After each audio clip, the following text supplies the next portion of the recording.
Hi, this is Should I Watch It? I'm Jason Cockroft. And I'm Jack Steptoe, and today we'll be helping you decide if you should watch Midnight Special. We'll tell you some points about the film so you can decide for yourself. We'll give you our score and opinion at the end. So, Jack, what's it about? Midnight Special is just about a boy with extraordinary powers and his father going on a run from a cult that exploits his powers, and also the US government that's trying to track his footsteps. Definitely. Right, should I watch it? I think this is one to watch if you like the X-Files TV series. I think it's got a lot of similarities in the style of, especially the first part of it, the style of the storytelling and the kind of supernatural side of it. Also, you are seeing kind of an investigation from like the FBI and stuff. You kind of see it from the supernatural person's point of view. Yeah, 100% agree. For me, this one's a bit like Carrie. Very good, yeah. Some special powers, a lot of effects within this film, and just the whole general story feels a bit like Carrie as well. That's it. It's really the supernatural part of it that makes it feel like both, like you said, Carrie and X-Files. Also, I think you should watch this film if you like a bit of a mystery, watching the mystery unfold. Because the main part of this film is they do leave you in the dark for a long time, and you've got to try and figure out what's going on, who the child is, what his powers are all about. And it's also quite interesting because it shows you the point of views of different people who want him to be something in particular. Yeah, there's loads of points of views from this. There's the point of view of the child figuring out what he actually is, the father, where he's going, what he's doing with the child, and also the detectives as well. Yeah. I also think you should watch this film if you like or if you don't mind a slow build-up. This film had a very slow build-up. It wasn't quite as slow as Disorder, which was quite painfully slow at times. But it did feel... I did get to a point in the film where I felt that it had gone too long without giving you really any information. And as a result, that did take a little bit away from me. And it may do for you too. I just thought it was a little bit slow in the build-up. It wasn't too bad, and I say that even in the sort of slow, gazy sequences, it's nicely shot, so it keeps you entertained enough, but it can be a little bit frustrating. Yeah, it's really really nicely photographed, this film, isn't it? And probably one of my main points for the should I watch it is jumpy. Some points do really actually shock you, when, especially if you're in a cinema, it's done to shock you, because there is a lot of hard-hitting action parts. I completely agree, actually, yeah. That's something I'd forgotten about from the film. It's kind of like got the jump factor of like a horror film, but it's not a horror film. But at these points, probably even more effective, because in a horror film, you're kind of expecting to be made jump every few minutes. In this, literally, there'll be nothing that'll make you jump for like 20 minutes, and then bam, it will hit you. Exactly, yeah.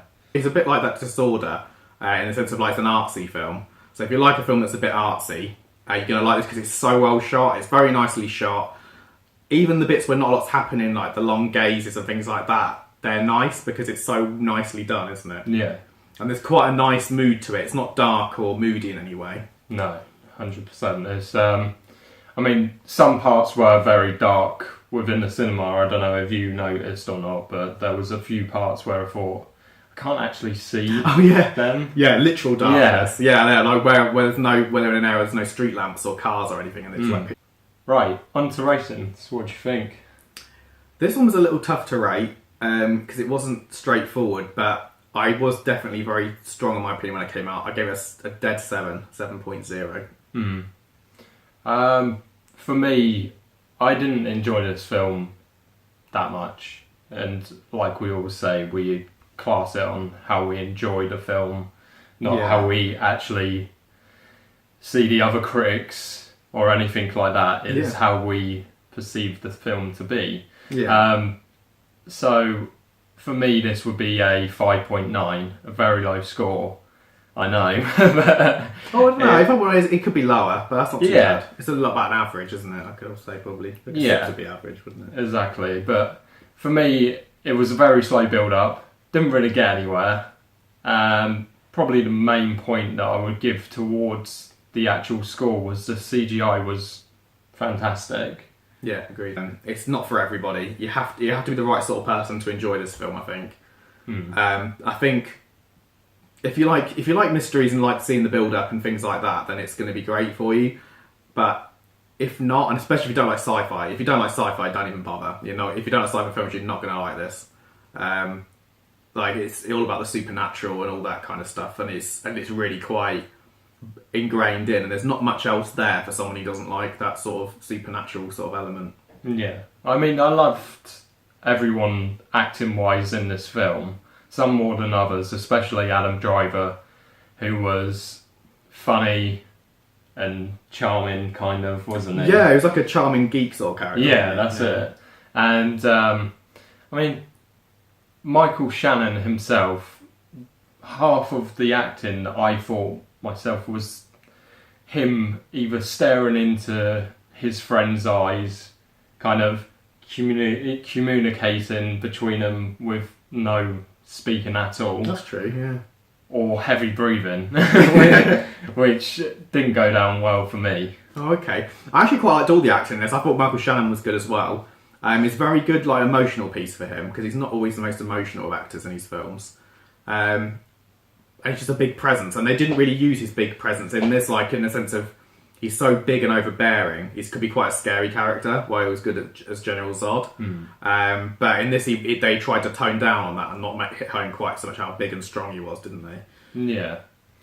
And the main point that really hit home on what I didn't like about this film was, when I came out, I said it to you and I said it to Nicole as well, I really couldn't place where this was being set or what time scale this was being set in, because they had the old TVs, they had the old camcorders and old clothes, but yet they had new cars, and I thought I really couldn't put a point on what year it was. I think it was like, I think they were in quite a backwards area of America, maybe like the religious cult and stuff, where they live on a ranch. I think that's probably where the clothing sort of came in.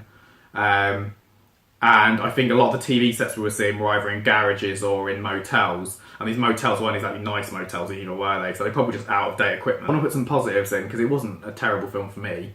I think like the acting was brilliant, and the cinematography was incredible. The child actor was brilliant as well. Like he was, you would believe he was an adult.